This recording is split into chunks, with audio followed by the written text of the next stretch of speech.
যোৰহাট জিলা পুথিভঁৰাল প্ৰেক্ষাগৃহত বিশেষভাৱে সক্ষম প্ৰায় 775 যুৱক যুৱতীক সামগ্ৰীৰ বিতৰণ। যোৰহাট জিলা পুথিভঁৰাল প্ৰেক্ষাগৃহত কেন্দ্ৰীয় চৰকাৰৰ উদ্যোগত অসম চৰকাৰৰ সহযোগত এক বিশেষ অনুষ্ঠান অনুষ্ঠিত হয়। এই অনুষ্ঠানতে বিশেষভাৱে সক্ষম যুৱক যুৱতীক প্ৰয়োজনীয়ভাৱে সামগ্ৰী বিতৰণ কৰা হয়। প্ৰায় 775জন দিব্যাংগ লোকক প্ৰদান কৰা হয় প্ৰয়োজনীয় সামগ্ৰী। যোৰহাট জিলাত বিতৰণৰ শুভাৰম্ভ কৰিলে যোৰহাট বিধানসভা সমষ্টিৰ বিধায়ক হিতেন্দ্ৰনাথ গোস্বামীয়ে। তিতাবৰ সমষ্টিৰ বিধায়ক ভাস্কৰ জ্যোতি বৰুৱা, মৰিয়নিৰ বিধায়ক ৰূপজ্যোতি কুৰ্মীয়ে অংশগ্ৰহণ কৰে। Bureau report, news update.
মানে মানৱ সেৱাই পৰম সেৱা।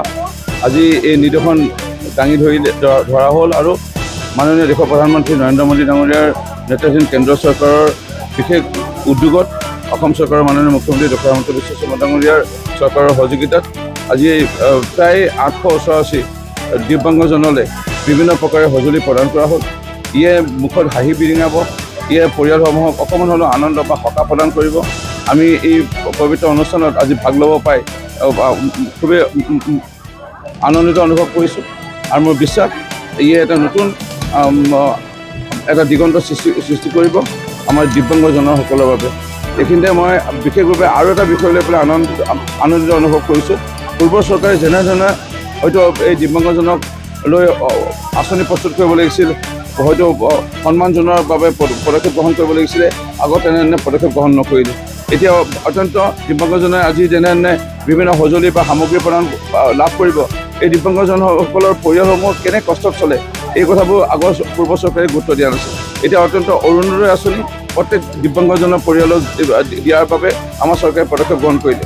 ইয়াৰ লগতে বহুত দিব্যাংগজনৰ মাজৰ পৰা স্নাতক ডিগ্ৰী হওক বা উচ্চ শিক্ষিত পঢ়া শুনা কৰা ল'ৰা ছোৱালী আছিল, তেওঁলোকে এই চাৰ্টিফিকেট লৈ পেলাই হতাশাত ভুগিব লগা হৈছিল। কিন্তু শেহতীয়াকৈ যেতিয়া নিয়ম কৰি দিলে যে প্ৰত্যেক চাকৰি দিব্যাংগজনৰ বাবে এটা শতাংশ থাকিব, আজি বহু দিব্যাংগজনৰ মাজৰ পৰা আজি তৃতীয় বৰ্গ চতুৰ্থ বৰ্গ বা APSCৰ দৰে চাকৰি আজি লাভ কৰিবলৈ সক্ষম হৈছে। সেইকাৰণে ক'ৰবাত কিবা এটা ভাল হ'বলৈ গৈ আছে। মই এই চৰকাৰৰ অংগ হিচাপে বিধায়ক হিচাপে থাকিব পাই খুবেই গৌৰৱ অনুভৱ কৰিছোঁ।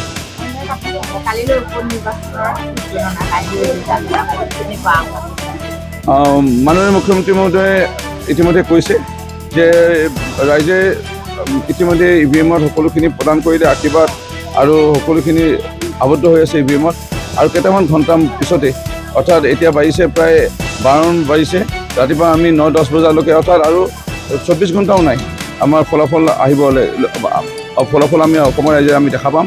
মোৰ বিশ্বাস আমাৰ দলৰ প্ৰাৰ্থী বা আমাৰ দলৰ সমৰ্থিত যিসমূহ প্ৰাৰ্থী আমাৰ প্ৰত্যেক আমাৰ 5টা উপনিৰ্বাচনতে আমাৰ জয় হ'ব।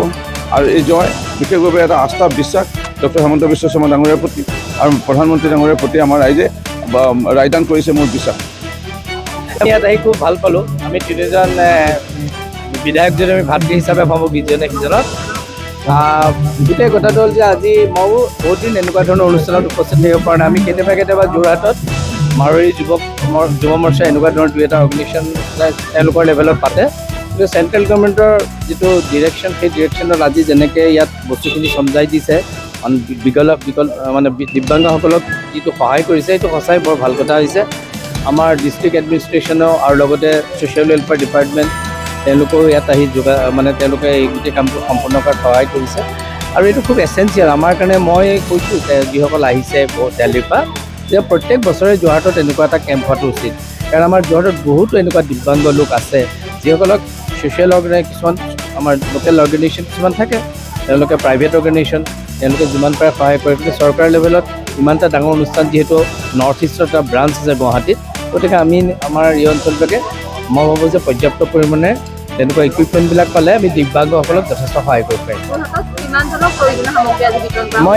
মই ছাৰ বাইদেউহঁত আহিছে, তেওঁলোকৰ হাতত ডাটাবিলাক আছে, আমাৰ হাততো এইটো ডাটা ক্লিয়াৰলি নাই, কিন্তু এটা কথা সত্য যে বহুতে পাবলৈ বাকী আছে, সেইটো কথা কৈছে। আৰু কেইটামান বিশেষ ইনষ্ট্ৰুমেণ্ট যিবিলাক সাধাৰণতে অকণ দামীও হয়, সেই তেনেকুৱা ধৰণৰ ইনষ্ট্ৰুমেণ্ট আমাৰ যদি বেছিকৈ দিয়ে ভাল হ'ব।